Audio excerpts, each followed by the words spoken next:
Εδώ είμαστε λοιπόν, Άννα Μαρία Γιαννίκου εδώ στην παρέα μας. Άννα Μαρία μου, καλώς ήρθες. Καλώς σας βρήκα. Τι κάνεις, πώς είσαι? Είμαι μια χαρά. Λοιπόν, σήμερα έχουμε ένα ιδιαίτερο άγχος. Δείξε μας το στόμα σου να σου πω πώς είσαι. Όχι ποιος είσαι. Ναι, πώς είσαι. Πώς είσαι.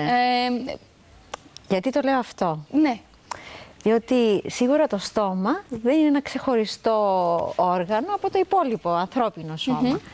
Άρα οποιασδήποτε ασθένειες έχουμε στο στόμα μπορούν μέσω της κυκλοφορίας του αίματος στα μικρόβια να πάνε και να μας δημιουργήσουν κάποιες ασθένειες στο σώμα μας, σε ζωτικά όργανα, αλλά και ασθένειες που έχουμε στο σώμα μας θα μας δημιουργήσουν κάποιες στοματικές επιπλοκές. Αλλά φαίνεται και το πώς είμαστε γενικότερα και σαν στην υγεία άνθρωποι, μας. έτσι δεν είναι? Και Εκτός από την υγεία. ακριβώς. Και πόσο νοιάζομαστε και πόσο σεβόμαστε τον εαυτό μας, πώς περιποιούμαστε το στόμα μας.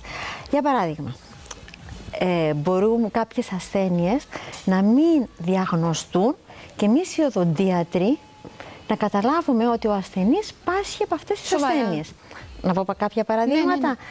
Κάποιες μορφές λευχαιμίας ή λεμφώματος, όπου βλέπουμε εμείς πολύ διωγγωμένα ούλα στους ασθενείς ή πολύ έντονες αιμορραγίες ούλων ή ακόμη και το AIDS. Μπορούμε να το καταλάβουμε εμείς οι οδοντίατροι, να υποψιαστούμε ότι ο ασθενής πάσχει από AIDS. Με κάποιες μικητιάσεις που έχει στο στόμα. Έντονες φυσικά. Επίσης έχουμε κάποιες θεραπείες που μας δημιουργούν στοματικές επιπλοκές. Όπως είχαμε δει την περασμένη φορά, οι ακτινοθεραπείες, χημειοθεραπείες στους ογκολογικούς ασθενείς μπορεί να μας δημιουργήσουν ξηροστομίες κτλ.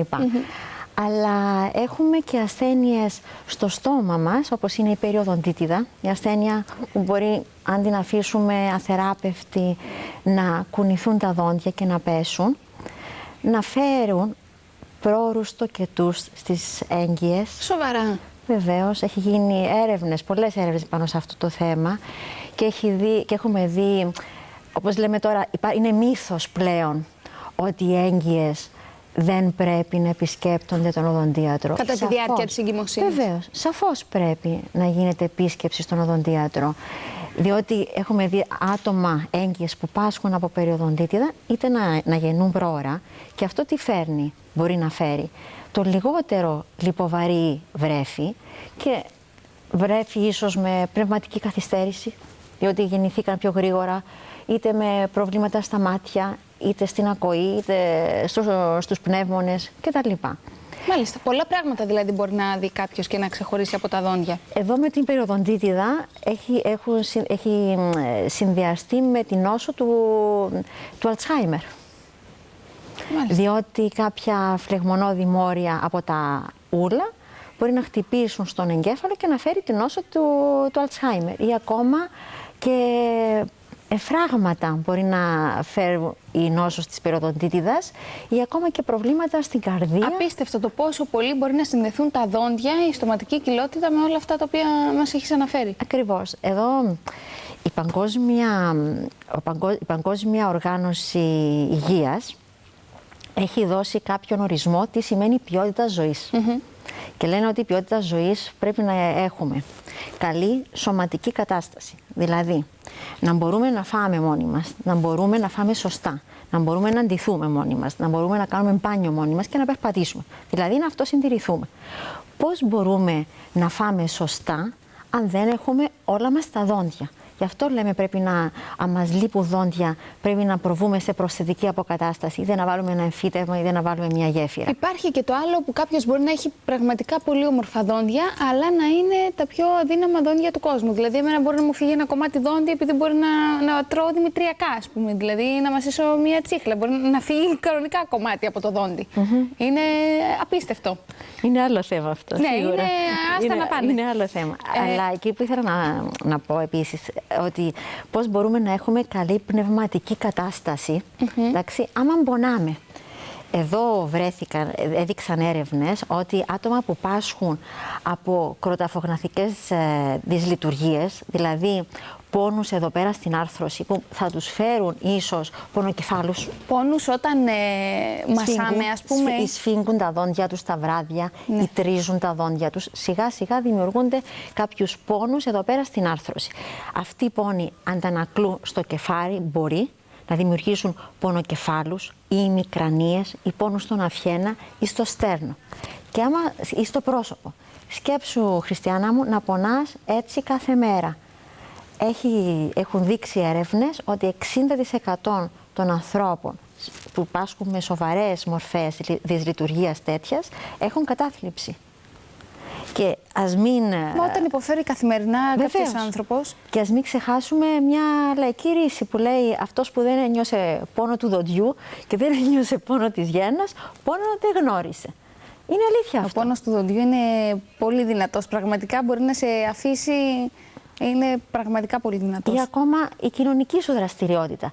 Εάν δεν θέλεις να έρχεσαι σε επαφή με τους φίλους ή τους συγγενείς σου, είτε διότι πονείς, είτε διότι δεν νιώθεις άνετα για την κατάσταση του στόματος σου. Πες μας λίγο γι' αυτό, για την κατάσταση του στόματος. Αυτό δείξε μου το στόμα σου να σου πω πώς είσαι εκτός από την κατάσταση της υγείας που μας είπες ότι φαίνονται κάποιες ασθένειες κλπ. Όταν ξεκινήσουν, όταν είναι προχωρημένες. Ποια συμπεράσματα βγάζουμε βλέποντας το στόμα του άλλου? Πες μας έτσι λίγο εσύ σαν ειδικός, όταν βλέπουμε ένα στόμα, σε ποια κατάσταση το βλέπουμε, πώς είναι αυτός ο άνθρωπος? Εντάξει, δεν είμαι και ψυχολόγος, είμαι μόνο οδοντίατρος. Ναι, αλλά στο περίπου το ξέρεις εσύ αυτό. Να πω κάτι, δηλαδή, που είναι και κοντά στο νου. Δηλαδή, ένας άνθρωπος ο οποίος δεν προσέχει τα δόντια του. Εντάξει, αυτό που είπα και στην αρχή, πώς σέβεται τον εαυτό του, πώς σέβεται το ευζήν του, πώς σέβεται την ποιότητα της ζωής του, πώς σέβεται και τους άλλους ανθρώπους. Γιατί αν εγώ δεν έχω καθαρίσει το στόμα μου και δεν με ενδιαφέρει, εντάξει, πώς θα με σεβαστεί ο σύντροφός μου, ή πόσο καλή σχέση, ή πώς θα νιώθω τη σχέση μου με τους συνεργάτες μου στο ιατρείο. Ή φανταστείτε, εντάξει, εγώ σαν οδοντίατρος να έχω άσχημα δόντια. Καλά, εντάξει, αυτό παράδειγμα. είναι... Εντάξει, ή εσύ. Να μην έχεις όμορφα δόντια. Ή ακόμη ένα άλλο σημαντικό για μένα. Βλέπουμε έναν άνθρωπο που έχει φοβερές σουλίτιδες. Εντάξει, τι δείχνει αυτός ο άνθρωπος? Σίγουρα ότι δεν φροντίζει τα δόντια του. Να σε ρωτήσω κάτι, γιατί έχει να κάνει και με την κακοσμία του στόματος και όλα αυτά, και θέλουμε να μας πεις έτσι ένα μικρό κόλπο πώς βοηθάει στην κακοσμία του στόματος. Δηλαδή, εκτός από τις τσίχλες, τα διάφορα σπρέι στην αγορά, το συχνό βούρτσισμα, τι άλλο βοηθάει? Κοίταξε, σίγουρα βοηθάει πάρα πολύ το βούρτσισμα της γλώσσας. Το βούρτσισμα της γλώσσας βοηθάει στην κακοσμία, διότι κρύβονται τα μικρόβια που δημιουργούν την κακοσμία στις πίσω επιφάνειες της γλώσσας. Αλλά πολύ σημαντικό είναι να πίνουμε πολύ νερό, παράδειγμα. Ή στην κακοσμία είναι να μην αποφεύγουμε ίσως φαγητά, όπως με πολύ spicy φαγητά, που μας δημιουργούν ξηρό στόμα και έντονη κακοσμία. Πρέπει να το ελέγξουμε. Ή οφείλεται η κακοσμία μας σε κάποιες ασθένειες, και αυτό πρέπει να το δούμε. Εκείνο που έλεγα προηγουμένως για το δείξε μου το στόμα σου, να σου πω πώς είσαι. Εδώ απλά πράγματα. Άφθες στο στόμα. Πληγές στο στόμα. Πολλοί κόσμος πάσχει από αυτές τις άφθες. Εκτός από τα φαγητά που μπορεί να οφείλονται οι άφθες, αυτές οι πληγές, μπορεί να οφείλονται σε καταστάσεις όπως είναι ακόμη μια δυσανεξία στη γλουτένη. Σε απλά πράγματα που αν τα εντοπίσουμε μπορούμε να τα αποφύγουμε. Εντάξει, ή ακόμη διότι ο ασθενής παίρνει φάρμακα για την υπέρταση του. Ή για τις αρρυθμίες του. Μπορεί να μας φέρουν άφθες στο στόμα. Στον οδοντίατρό μας γρήγορα, λοιπόν.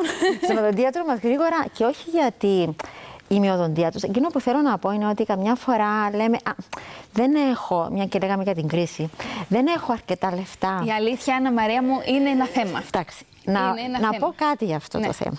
Λοιπόν, εάν έχουμε ένα πόνο στο δόντι, εντάξει, παίρνουμε ένα παυσίκπονο και λέμε θα μας περάσει ο πόνος, και νομίζουμε ότι μας πέρασε και το πρόβλημα.